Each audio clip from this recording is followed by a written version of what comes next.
The Sphena talks post-disaster rebuilding. I recently visited Poisson to meet with Miss Navia, spokesperson of the Sphena, and we spoke about Poisson's present and future. Old soil can still give birth to new bloom, Miss Navia stated. Hope is like seeing a small cookie when you're starving late at night. You just need a little of it. Skyship Winglet, lunar brain of the Fontaine Research Institute. The various disputes that have arisen on account of Mr. Edwin have suddenly become a shield over the Institute, with Jurier turning out to be a once-overlooked hidden gem.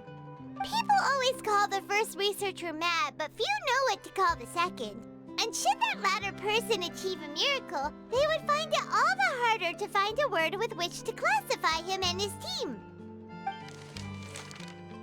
Wow! Paimon barely recognizes the people in the reports. Are those really Jurier and Navia? They sound like real big shots. What do you think? Pretty enthralling, huh? The Steambird's idea was pretty simple. With the disaster just having passed, we would print a free edition packed to the margins with good news to calm people down. The value for these big scoops lies in their inevitable follow-ups. We'll publish further reports and go into the stories behind those people. Edwin's assistant, Jurier, created a true flying ship, while Navia is leading people in the reconstruction of their home.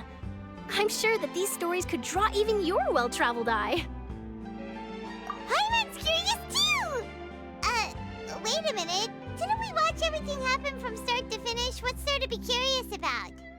And that's exactly why I'd like you to come conduct interviews with me. You're the best incubators of news, if you haven't noticed. And also, with you around, I'm sure I'll get to see that Duke. Are you sure? Hasn't he turned you down several times already? Oh, this time will be different. Come on, let's head to Poisson first, and then make a trip to the fortress. There are some things you'll only know when you get there.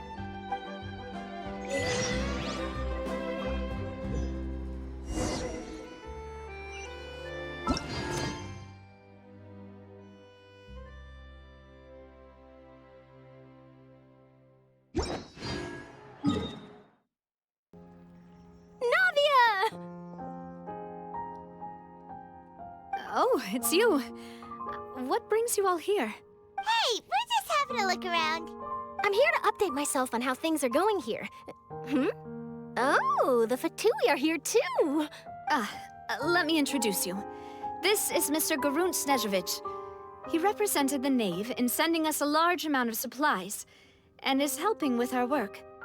Our residents are hard at work as well. Thanks to everyone, work is progressing nicely.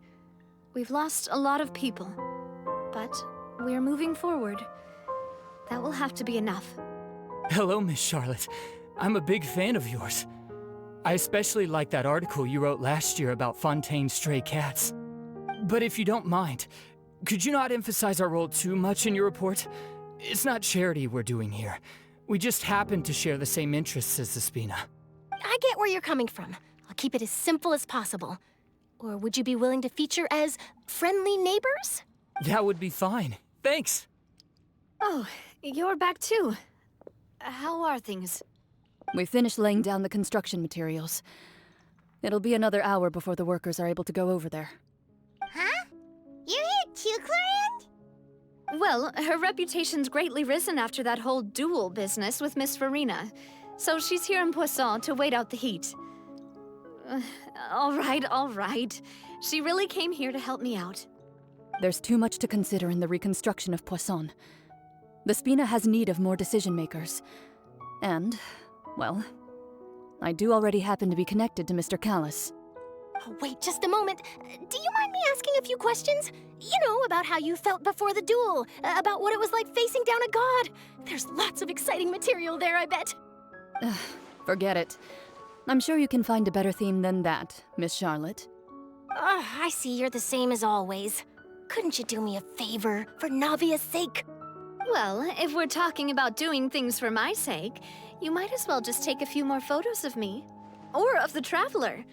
It's better than wasting time persuading Clorinde, at any rate. Of course I will. I'm not gonna let him off that easy.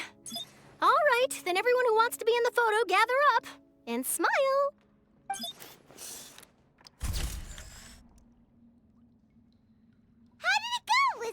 shot. Did Paimon look cute in it? Not bad. Your addition really helped the composition of the picture. All right, hang on a moment. Let me snap a few more shots. All right, that should do it. I'll be back here later anyway, so let's call it a day. You're very quick. Speed is of the essence when it comes to the news, and freshness is the key. Also, not to brag, but I'm pretty good at building connections. Who knows? I might eventually get that interview with you after all, Miss Clarand. Wow, you really do have that never say die spirit. I'm impressed. I'll hazard a guess that this is how you got that interview at the Fortress of Meropide. Whoa, you're well informed. Let me make a guess too. I asked Sigewinne, who told Monsieur Neuvillette, and he told you, right? That's a very complete information chain. In truth, all Monsieur Neuvillette asked me was, when did the fortress become so friendly towards the media? I told him that it was best not to speak too soon. There's no guarantee that Ridesley will make a personal appearance. You're right. I've got to treasure every moment I have with them. In which case, I'll be making a move first. Stay safe now. And tell me if you hear anything interesting. I'll treat you to afternoon tea in exchange. You seem curious about the fortress. Of course. That Ridesley. I still remember going down to the fortress to grill him for information on my father's case. Boy, did he take me for a ride. Without telling me anything, of course. But he did invite you to tea, didn't he? 2 large pots of it, in fact. It was good tea, though. I have to agree. The tea there is very good. Speaking of that, would you like to have some today? I mean, you've got time, right? Well, I'd be partial to some shortbread. Wow, it's like we've got a menu or something. Sure. Good. What flavor of biscuits would you like, Mr. Snezhovich? Me? I'm fine with anything. But I would prefer chocolate, should you have it. All right. Leave it to me. I'll go over the newly arrived supplies with you later, Mr. Snezhovich. We should be able to finish the preparatory work today. That works great for me. Huh. Is it just me, or did you get a new lipstick? I did. It was a gift from Sigewinne. Want to give it a try? I think the color would suit you, too.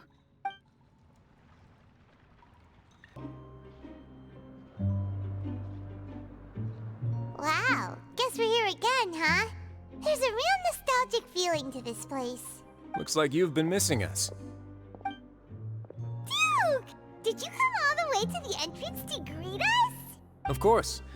I'm here to welcome you and our dear Miss Charlotte, whom our good head nurse recommended to me.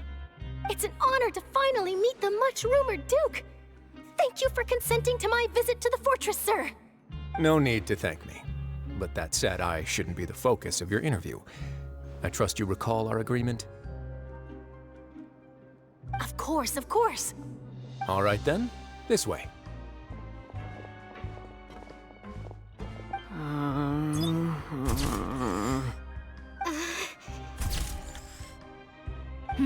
Hey, no need to be so nervous. Miss Charlotte. It would seem that Miss Lorvine doesn't want her face to appear beside that of Mr. Jurier, Sir, please don't say things like that. But it looks like dear Mr. Jurier denies it. Might this interview be very important to you then? No, I just...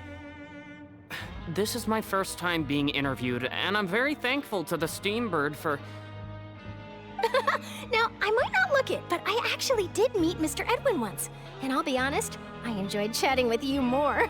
You've definitely got more of that genius vibe going on. The boat that brought about a miracle, the ark that saved the people. Why, you recreated a myth back there, like an emissary of legend. Still, if I might ask, where's that flying ship now? Huh! Looks like Charlotte's trying to get herself another exclusive scoop. I have to apologize, but that ship is presently in the bowels of our factory. I'm afraid it won't be easy for you to get a shot of it. Really? Well, then in that case, Could I have an interview with you to make up for that loss? You already know my answer, I'm afraid. Best you interview our head nurse instead. Or perhaps you'd like to take another photo of this couple of researchers? Did you really have to use the word couple? Well, then, 2 solo photos will do. Is my hair messed up? Please, someone help me have a look. Things sure are getting pretty lively here. We've seen this kind of thing before. Oh, seems like everyone's here. Would any of you like to try this new drink I came up with? Ah, Siegeween. Hey, Miss Charlotte. Why don't you, take some pretty photos of our head nurse? Sure. Come on, Miss Siegeween. Over this way. Let's find a brighter spot. Huh? Sure. Do I have to smile? So, how have things been at the fortress? Same old, as you can see. Fontaine's undergone some changes, but this place is still more or less the same. Other than that flying ship, it got a tad too much attention, I think. That's why I decided to let the interview go through. We should direct more public opinions toward the behind-the-scenes heroes. Am I right, Mr. Jurrier? Miss Lurvine? You're too kind, sir. I believe that you too should have your day in the sun. Not that you would want that, which is a pity. I'll just leave the spotlight to you two.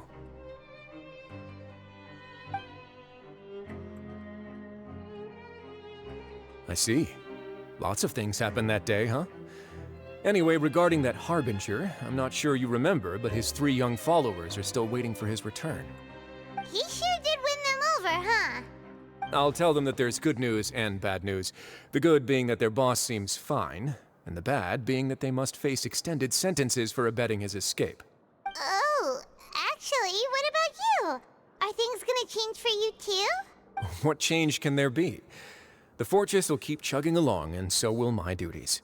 As to what Miss Farina's departure will mean for the nation, and if our laws and governance will be transformed, we'll leave those to the folks in the overworld.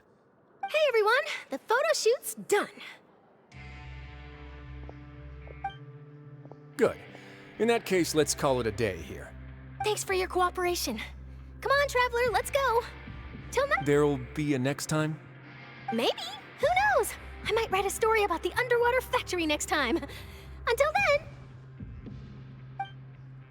All right, last stop, the docks. Oh, you know, I'd love to see you in one of Charlotte's photo shoots one day. Is that really necessary? Our line of work doesn't really require much photographing. It's precisely because we don't need the picture that they'll have value as keepsakes. You don't really look all that opposed to the idea. Maybe I'm just happy that I managed to once again avoid the spotlight. I think this interview went well either way. Yes, you successfully kept prying eyes away by using Mr. Jurrier and Miss Lurvine as shields. Very good. You should be happy for them. They have a bright future ahead of them.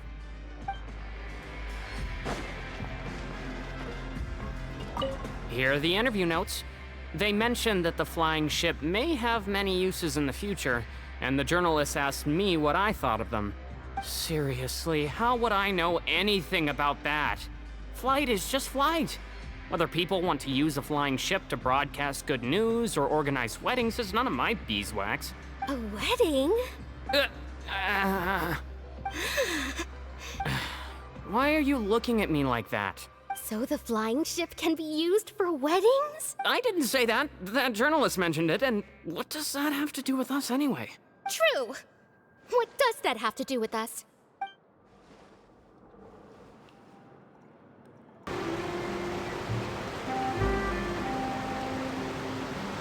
I didn't see them! They really are here! Navia mentioned that she stayed in touch with Linny and the others after working together.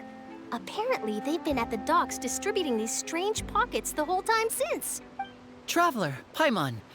Ah, and Miss Charlotte, too. Would you like a magic pocket? What sort of gadget is it? It's a wondrous bag that can be used to carry many things. The water level has returned to normal, But if you see any of your things floating around, you can use this to carry them. Or you could trick a friend into doing it for you. Trick a friend? I wonder which of my friends would fall for that. You could just make a friend like Fremine here. Isn't that right, Fremine? Is this what you meant by, I'll help you make some more friends? To be honest, that sounds pretty sweet. Could I have your contact, please?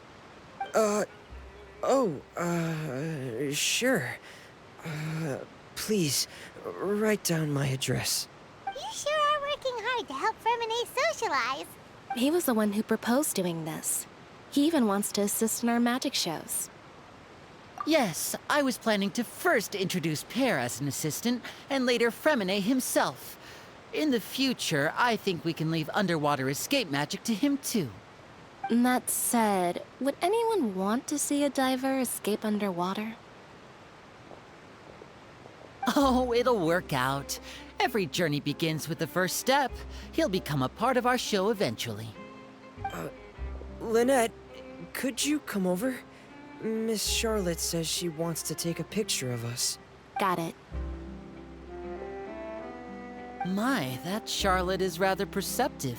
She got rid of everyone the moment she realized I had something to say to you. So, how have things been, Traveler? Father says that you did a great deal during the latest events. She's very grateful for your contributions to Fontaine. That's all right. We were more than happy to help. So, what's she doing now? Oh, I guess you haven't heard. After Lady Farina left, Father and Monsieur Neuvillette opened negotiations, during which he gave Fontaine's gnosis to her as a diplomatic gift. A diplomatic gift? A gnosis? Yes, I was quite surprised at first myself. But when I thought it over, there were actually a number of things going for it. It could have been done as an apology for the incident with Lord Child, or as thanks for his help in tying the all-devouring narwhal down. Furthermore, Father did also lend significant aid to Fontaine and Poisson. Well, that's true, but this is a gnosis we're talking about. Doesn't this seem a bit irresponsible? I would agree, but I've also heard that it seems that Monsieur Neuvillette has had a significant change of heart regarding the matter. So there's some reason for this that only Neuvillette knows about? I suspect you'll have to ask him about that yourself. Yes, speaking of which, I did see him strolling around the entrance to the Fortress of Merupakan a while back. Isn't he real busy and stuff? Paimon didn't think he'd have the time for that. But back to the topic. The gnosis was given to the knave, right? What about Child? They say that he's returned to Snezhnaya to recover from his wounds. I hear that the recent disaster really did a number on his health. That's true. When you think about it, we've had loads of run-ins with the Fatui.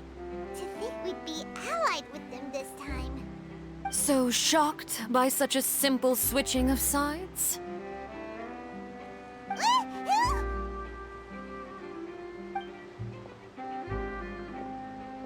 Father!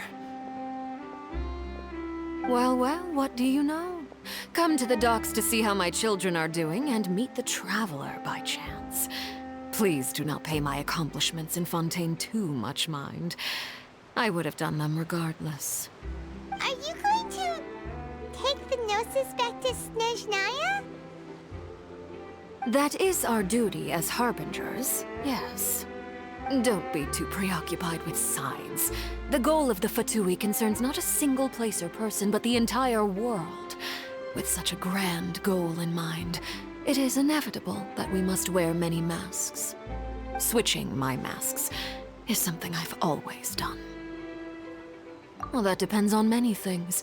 No one truly knows what the future holds. What good is honesty if you can't rely on it forever? As for you, I very much look forward to our next collaboration. Good things cannot be achieved alone, and you've proved yourselves to be great partners. A vision? All right. I'll remember to return it. Thank you for keeping it safe for him this entire time. And that's a wrap for me. Huh? You're... Greetings, Miss Journalist. Hello. If I'm not mistaken, there are diplomatic channels I'll need to report to take a photo of you. That is correct. So forgive me, but I will not be able to serve as a subject in your article. However, feel free to write as much as you'd like about our dear magicians and our upcoming rookie talent. I will. The sea breeze is quite pleasant. I shall continue my walk while the weather remains so agreeable. Farewell, Father. Oh, she has such an intimidating presence. I didn't even dare to take a picture. Thankfully, I've already wrapped up all my pre-scheduled interviews. Don't be too nervous. Why don't you take a magic pocket before you go? Here, Traveler, Paimon, you take one too. To move things about? That's right. Funny. I was giving out magic pockets when we first met too. I guess this must be life. We will all follow our own paths, and serendipity will lead you to your fated friends. All right then.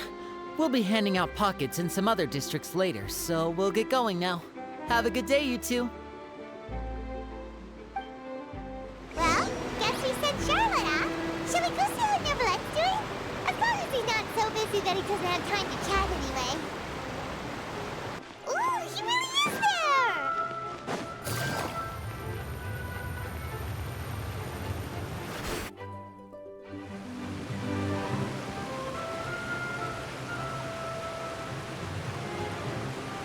So, you really are here, Neverlette. Paimon didn't think you were going to have free time this hour of the day. Really? Oh, I suppose you must have met Mr. Linney. He took the time to greet me earlier when he passed this way. In any case, you came at a good time. I was just considering reaching out to you to set up a meeting, so I may explain some things that I haven't had the time to before.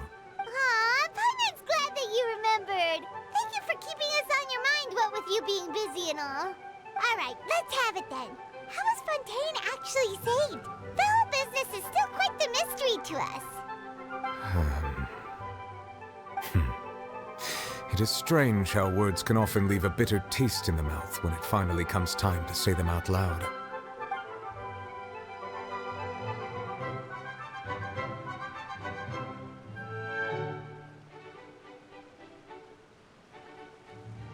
Whoa.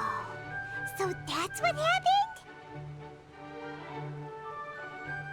Focalor destroyed the divine throne of the Hydro Archon and restored your power to you, transforming you into a fully fledged elemental dragon sovereign!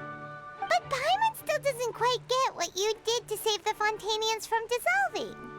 For me, the authority of the ancient dragons refers to absolute control over the hydro element. Fontainians were incomplete humans born of Egeria's use of the power of the primordial sea, with constitutions similar to that of mimics.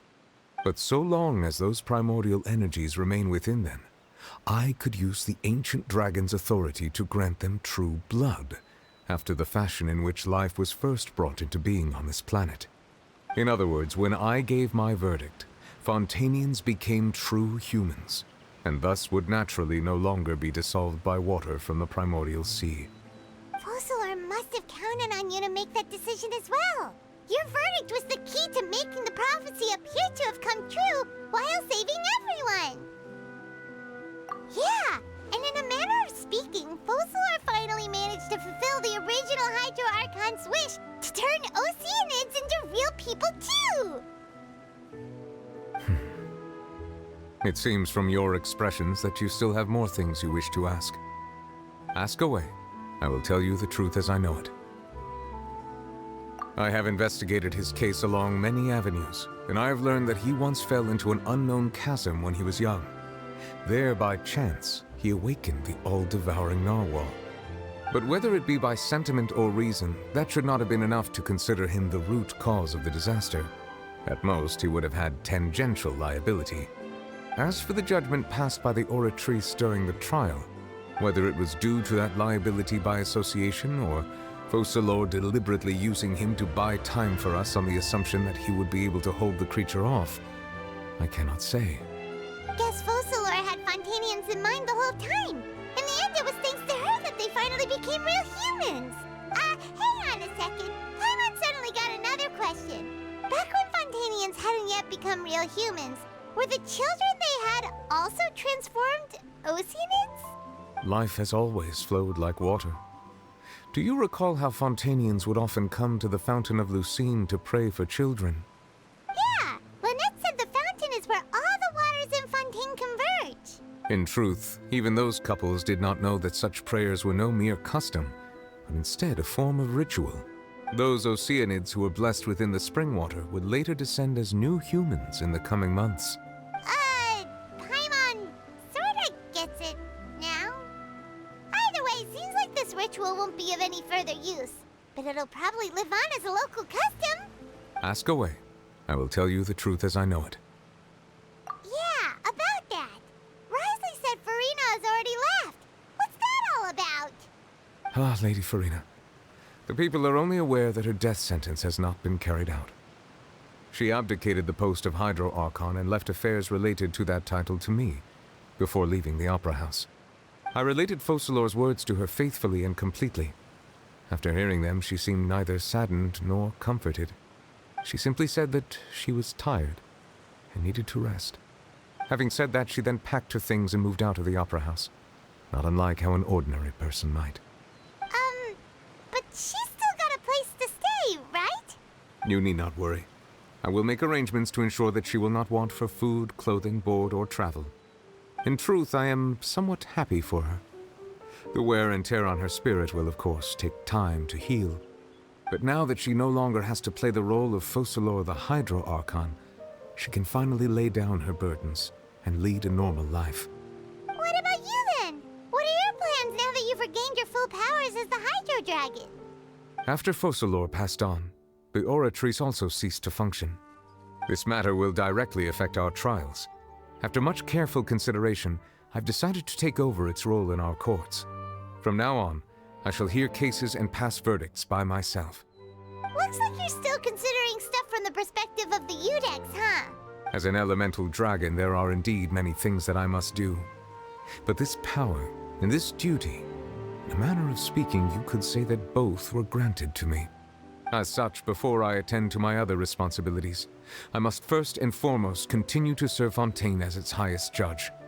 The duty of the Hydro Sovereign and the duty of the Udex shall coexist within my person. Additionally, the Hydro Archon's departure has brought about another problem, which is that the Opera House shall no longer produce indemnitium. That's true. That power was derived from the people's faith in the Hydro Archon, wasn't it? Wait, but the various mechs and machines in the city are all still okay. Where are they getting their energy from? As I am now, I have full command over New Musia, and it can serve as a complete substitute. Another reason why I cannot quite leave Fontaine immediately. Wow. This ancient dragon's authority stuff is really quite useful, huh? Ask away. I will tell you the truth as I know it. Oh, that's right! They say you've given it to the knave as a diplomatic gift or something! Leaving aside their intentionality, the two Fatui Harbingers have indeed done much for us during this crisis. Their sole remaining goal in Fontaine, at least at this point, would seem to be the Gnosis. The Oratrice has ceased to function. The Hydro Archon's divine throne is now no more, and I do not need the Gnosis's power. As such, it has lost all meaning for Fontaine. If the Fatui have impure designs, then we might as well accede to their request now, and avoid unnecessary conflict. What complicated considerations! Paimon thought you were just giving it to them out of gratitude to the knave and as an apology to Child. Ask away. I will tell you the truth as I know it. You will soon be heading to Natlan, I presume. I'm afraid that I have little talent as a travel guide, so all I can do is tell you what I know about that land.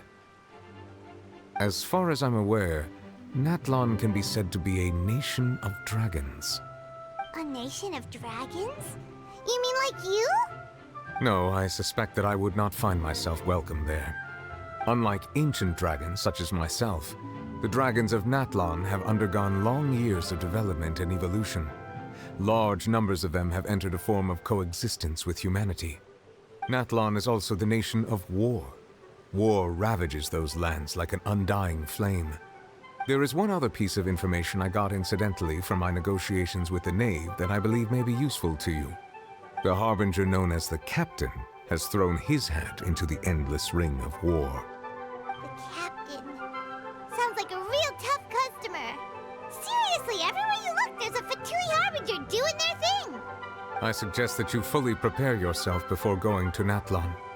In the meantime, Fontaine's doors will always be open to you. Ask away. I will tell you the truth as I know it. Hang on a sec. Paimon still got a question. When we spoke, we guessed that they're... No one to his intelligence division. They are certainly sharp. So regarding this specific issue, I was just getting ready to share something with you. What is it? In truth, I exchanged some further words with that lady named Skirk after sending you two back to the surface. It went something like this.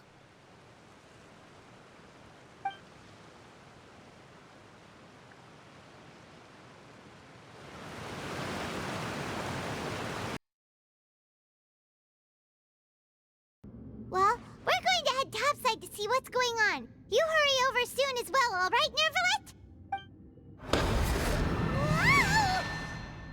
What next?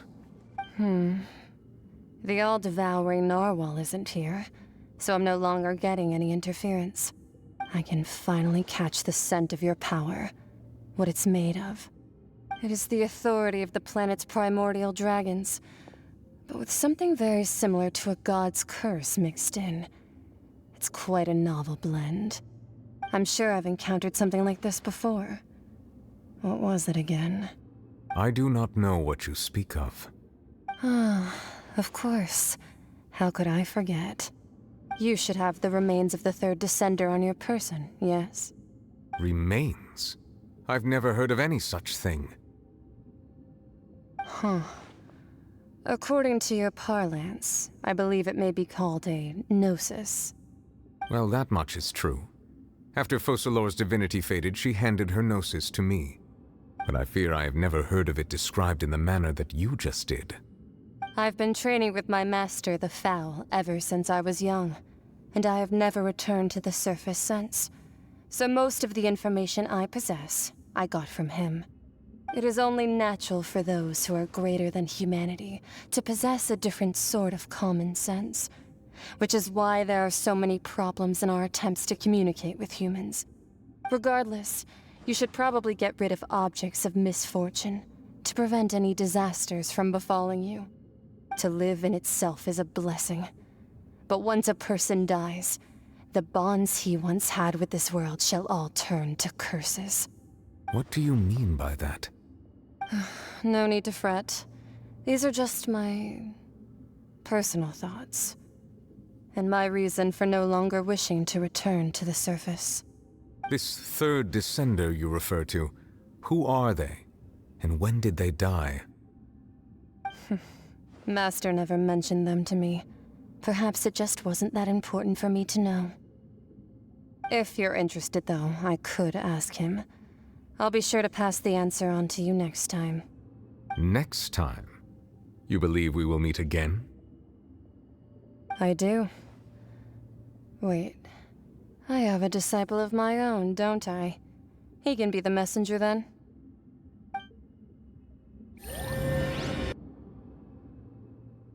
That's what she told me. Whether it would prove useful or not, I wanted to pass that information on to you. The remains of the third descender? So that's what the Gnosis actually are. Paimon just thought they looked like chess pieces. How could they be a person's remains? All the same, assuming that there was no misunderstanding or special metaphor at play, that is what she meant to say. And she said that it would bring misfortune and that you should check it, which is why you gave it to the Fatui. If she speaks the truth, then I would simply be putting Fontaine at unnecessary risk by keeping it here.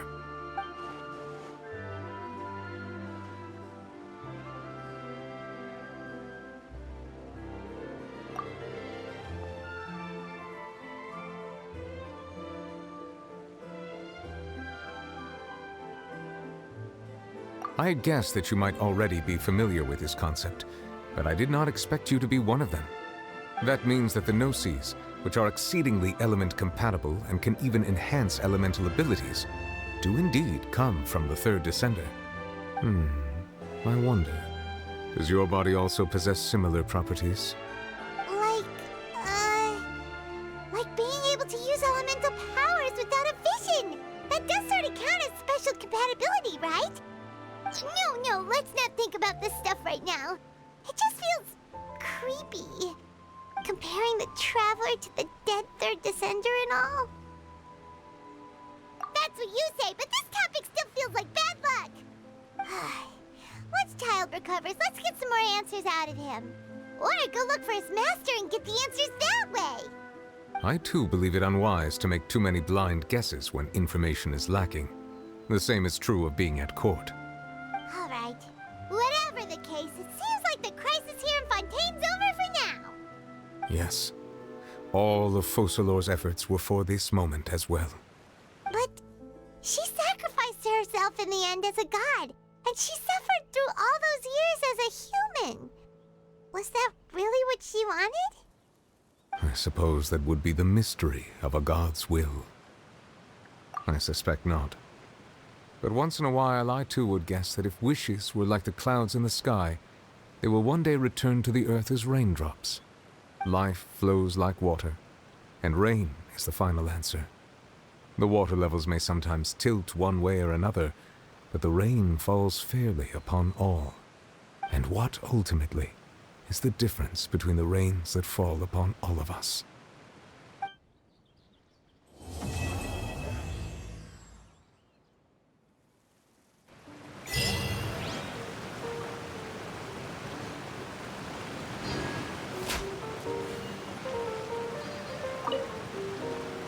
It seems from your expressions that you still have more things you wish to ask.